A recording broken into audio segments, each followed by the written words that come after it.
سوال نمبر 4، مندرجہ ذیل سوالات کے جوابات 6 جملوں میں لکھیے۔ تو فی سوال کے لیے 3 نشانات ہوں گے، کل آپ کو 9 سوالات کو حل کرنے ہوں گے 27 مارکس کے لیے۔ 25، موجودہ ہندوستان میں زمین کے استعمال کے اقسام کون سے ہیں؟ تو متوقع جواب یہ کلیدی جوابات ہیں، ان میں سے کل کاشت کا علاقہ، جنگلاتی علاقہ، غیر زرعی مقاصد کے لیے زمین کا استعمال، بنجر زمین، چرہا گاہیں، غیر مستمل کھیت کی زمین۔ یہاں میں سے ہندوستان کے مشرقی ساحل میں کون سی بڑی بندرگاہیں ہیں؟ تو متوقع جواب ہالدیا، کولکتہ، پیارادیپ، وشاکھاپٹنم، چنئی، توتوکوڈی یا توتی کورین۔ 26، دیہی ترقی میں پنچایت راج اداروں کے کردار کی وضاحت کریں۔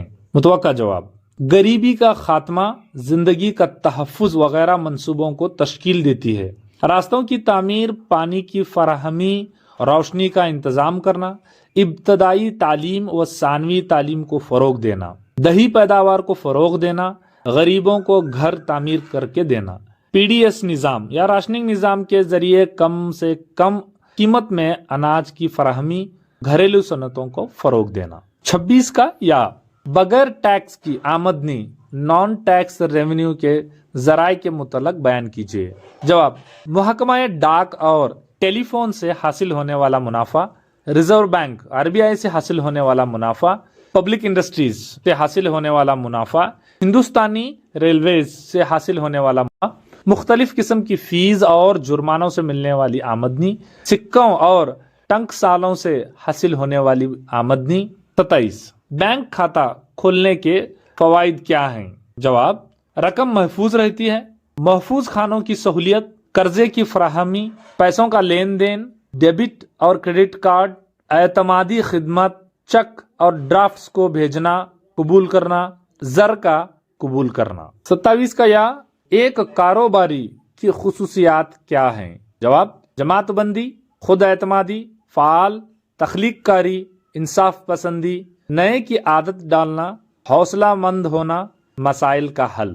28، ہندوستان میں انگریزوں کی زمینی لگان پالیسی کے کیا اثرات؟ جواب کئی زمینداری سماج کی تشکیل ہوئی، زمیندار کسانوں کا استحصال کرنے لگے، زمین فروخت کی اشیاء بن گئی، کئی زمیندار بھی اپنی زمین کو گروی رکھ کر لگان ادا کیا، زراعتی شعبے بھی لین دین کاروباری بن گئے، پیسوں کے بیوپاری اور مضبوط ہونے لگے۔ یہاں میں سے حیدرآباد اور جوناگڑھ کو ہندوستانی یونین میں کیسے ضم کیا گیا؟ جواب حیدرآباد کے نظام دونوں یونین میں شامل نہ ہوتے ہوئے آزاد رہنا چاہتے تھے۔ کمیونسٹوں اور کسانوں نے ہند یونین میں شمولیت کی جدوجہد شروع کر دی۔ رضاکاروں کے خلاف ہندوستانی فوج نے آپریشن پولو کے ذریعے شکست دی، اس طرح سے حیدرآباد ہندوستان یونین میں شامل ہو گیا۔ جوناگڑھ کے نواب محبت خان صاحب پڑوسی ملک میں شامل ہونا چاہتے تھے۔ کثیر تعداد عوام یہاں پر غیر مسلم تھی، عوام نے نواب کے خلاف بغاوت کر دی۔ جوناگڑھ کے وزیر اعظم جو مسلمان تھے، انہوں نے اس کو ہند یونین میں شمولیت دی۔ 29، منظم شعبے کے مزدور غیر منظم شعبے کے مزدوروں سے کیسے مختلف ہیں؟ جواب منظم مزدور یہ حکومت یا کسی ایک قابل اعتماد ادارے میں کام کرتے ہیں، سارے کام تحریری انداز میں ہوتے ہیں، تقرر کے لیے قابلیت، تعلیمی صلاحیت، ہنرمندی کی ضرورت ہوتی ہے، یہ اپنے کام کے اوقات اور قوانین کے پابند ہوتے ہیں، اور مقام کا مرتبہ منظم ہوتا ہے، حکومت کی طرف سے ساری سہولیات ان کو دستیاب ہوتے ہیں، خصوصی مہارت اور تربیت بھی دی جاتی ہے۔ یہاں کے نوکر اور ان کے خاندان کے لیے طبی اور سماجی تحفظ دستیاب ہوتا ہے۔ غیر منظم مزدور کسی بھی تنظیم کے تحت کام کرتے ہیں اور ان کی تعداد منظم مزدور سے 100 گنا زیادہ ہوتی ہے، سرکار کے ماتحت نہیں ہوتے، اقتدار، مقام اور مرتبہ یہاں طے نہیں ہوتا، خصوصی مہارت کی ضرورت نہیں ہوتی، چھٹیوں کے دوران تنخواہ نہیں ملتی، ان کو کام سے کسی بھی وقت نکال دیا جا سکتا ہے، طبی اور سماجی سہولیت مہیا نہیں ہوتی۔ 30، میسور ریاست کو ماڈل ریاست میں تبدیل کرنے کے لیے کرشنا راج وڈیئر چہرم نے